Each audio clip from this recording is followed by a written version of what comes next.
Four players, just four, in 60 years of World Cup football have ever been sent off with a second yellow card specifically for diving. And on a sweltering night in Kansas City, Switzerland's Breel Embolo just became the fifth. Now ask yourself this: out of every single quarterfinal, every single match, on every single continent, why did that once-in-a-generation red card happen in the one game where Argentina were losing and running out of ideas? Coincidence? Maybe. But stack it on top of everything else this team has walked through, and you start to wonder if somebody, somewhere, keeps putting a thumb on the scale. Let's set the scene properly, because Argentina did not cruise into this semifinal. This is now 3 straight knockout matches where the reigning champions have stared elimination in the face. Extra time and a 111th minute own goal to get past Cape Verde. A miracle comeback from 2 goals down against Egypt. And now, in front of 69,045 fans at Arrowhead Stadium, they were teetering again. It started beautifully. Under 10 minutes on the clock, Messi whips in a corner.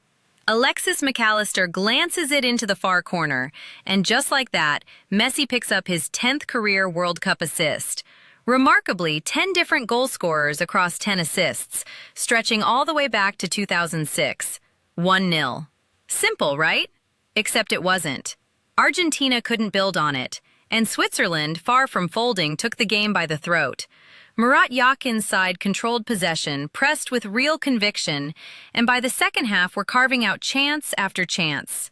Before the turning point of this match, Switzerland had 18 touches inside Argentina's box, compared to Argentina's own paltry return. The world champions were being outplayed, plain and simple, and it showed in the 67th minute when Dan Ndoye squeezed a shot under Emiliano Martinez to make it 1 apiece. Switzerland had the momentum, the crowd noise, the belief. Yakin was already planning his next attacking substitution. This, for a good stretch, was Switzerland's football match. And then came the moment that blew the whole thing apart. 5 minutes after that equalizer, Argentina's Leandro Paredes went into a challenge on Embolo, and referee Joel Pinheiro reached for his pocket and booked Paredes. Routine stuff, until the VAR booth in Dallas started replaying it and noticed something awkward. There was barely any contact at all. Embolo appeared to go down before Paredes even reached him. In plain English, it looked like a dive. Here's where it gets genuinely strange, though, because the review wasn't even officially about the dive. It was flagged as mistaken identity, the wrong player booked. Pinheiro walked to the monitor, pulled the yellow card back off Paredes, and showed it instead to Embolo. And because Embolo had already picked up a first-half yellow, ironically for fouling that same Paredes, the second yellow meant only one thing: red card. Off. Gone.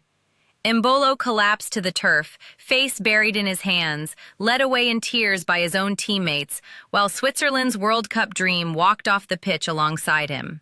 A team that had just been the better side, with a full 11 and a working game plan, was suddenly down to 10 men for the remainder of normal time and every second of extra time that followed.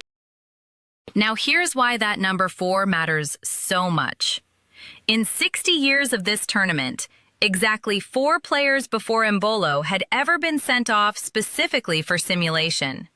Mexico's Luis Perez, Ghana's Asamoah Gyan, Italy's Francesco Totti. Think about how many dives you watch in a single 90 minutes, players hitting the deck theatrically a dozen times a game, and it almost never ends in a red card. And yet here, in a quarterfinal, with Argentina rattled and on the ropes, VAR reached in and produced one of the rarest dismissals in World Cup history. The timing alone should make your eyebrows climb, and the mechanics behind it are almost comically twisted. Under the rules, that dive could never have been reviewed on its own. VAR isn't allowed to spot simulation away from goal and intervene independently. The only reason this became reviewable at all is that Pinheiro had already carded the wrong man. That mistake is what triggered the mistaken identity protocol and cracked the door open for VAR to flip the card onto Embolo instead. So a refereeing error became the exact mechanism that allowed VAR to send off Argentina's opponent. Read that back slowly. If the referee had simply played on, as plenty felt he should have, none of this happens. And the consequences were not marginal. They were total. Before the red card, Switzerland held 54% possession and looked the more dangerous side. After it, Argentina had 76% of the ball. After it, Argentina fired off 17 shots to Switzerland's 2. Expected goals over that final stretch: 1.61 for Argentina, a microscopic 0.03 for Switzerland. Yakin's entire game plan, the one that had Argentina genuinely worried, was torn up in 90 seconds at a monitor. Eventually, deep into extra time, Julian Alvarez, scoreless the entire tournament up to that point, curled an absolute rocket into the top corner from outside the box in the 112th minute. Lautaro Martinez added a breakaway third at the death. 3-1, Argentina through to the semifinals. But nobody with a straight face believes that game finishes the same way 11 against 11. Switzerland were, understandably, furious. Defender Nico Elvedi said he simply couldn't understand how VAR reaches that kind of decision. Remo Freuler called it a disaster. Captain Granit Xhaka, a man who has seen just about everything football can throw at him, insisted Switzerland had been the better team and that the sending off changed the entire complexion of the match. And their anger connects to something much bigger than this one fixture. VAR is having a brutal World Cup, causing controversy in nearly every round, and the complaint is always the same. It's not that the technology gets things wrong exactly. It's that it keeps inserting itself into moments the game would have been better off without, strangling momentum to enforce the absolute letter of the law. Yakin put it best: "The rules are the rules and can't be rewritten, but this was a decision that killed the game." If you're enjoying this kind of deep dive into the moments that actually decide tournaments, this is exactly the channel for that. Go ahead and subscribe now, because we're only getting started with this World Cup story. Now let's be honest, because honesty here cuts both ways.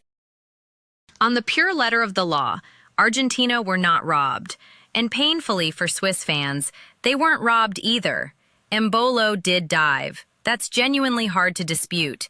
And the mistaken identity rule introduced for this tournament does allow VAR to step in when the wrong player is carded. Simulation is cheating. A player who throws himself down to con the referee brings the punishment on himself. Even Yakin, as livid as he was, stopped short of shouting conspiracy, saying flatly he wouldn't claim Argentina are being favored. He blamed a bad rule and a refereeing mistake, not a fix. That's an honest man refusing the easy accusation, and it deserves to sit right alongside the outrage.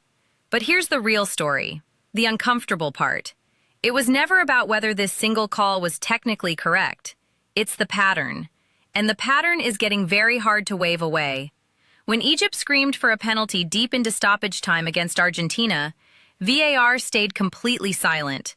But it found its voice fast enough to rewind 17 seconds and the length of the pitch to chalk off a brilliant Egyptian goal. And now it reaches into a harmless, distant dive to send off Argentina's opponent in a quarterfinal. When VAR should speak, it goes mute. When it should stay quiet, it can't help itself. And somehow, game after game, the team wearing sky blue and white keeps ending up on the right side of that inconsistency. Nobody serious is calling this proof of a fix. But rewind Argentina's whole tournament and count the coincidences. Messi's studs-up challenge on Algeria's captain that drew no card whatsoever. The Egypt night, the disallowed goal, the waved-away penalty that triggered a formal complaint accusing FIFA of protecting the champions. A string of uncalled fouls against Cape Verde. And go back further, to Qatar 2022, where Argentina were awarded a tournament record 5 penalties, and a messy handball against the Netherlands went completely unpunished. Every one of those moments, without exception, broke Argentina's way. At some point, a coin that only ever lands one way stops looking like luck.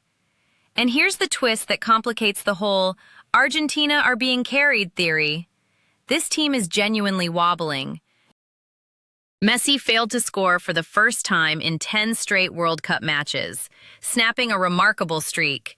Held to just 3 shots, visibly running on fumes at 39 after 120 minutes against Cape Verde, 90 against Egypt, and now another 2 hours here. Someone else had to step up, and Julian Alvarez delivering a genuine goal-of-the-tournament contender is proof Lionel Scaloni has built a side that doesn't need Messi to be magic every single night. Just as well, because the defense has leaked 5 goals across these 3 knockout games, with Lautaro Martinez openly admitting they need to tighten up. So here's where it leaves us. Argentina march into a mouth-watering semifinal against England in Atlanta on Wednesday. Messi 4 days from another crack at extending his all-time World Cup goal record of 21. And trust me, the officiating microscope is only getting stronger from here. Every 50-50 call in that game will be dissected by a global audience already primed to cry foul. Switzerland fly home convinced a rule nobody fully understood, and a screen in Dallas cost them the last 4. And FIFA, once again, faces a furious opponent and a worldwide audience that has stopped extending it the benefit of the doubt. So I'll leave it with you. Are Argentina genuinely being helped through this tournament? Or are we all just pattern hunting because we no longer trust the people in charge? I go back and forth on it myself, honestly. Drop your take in the comments, hit like if this breakdown opened your eyes, and subscribe so you don't miss it, because Argentina versus England on Wednesday is going to be an absolute war, on and off the ball.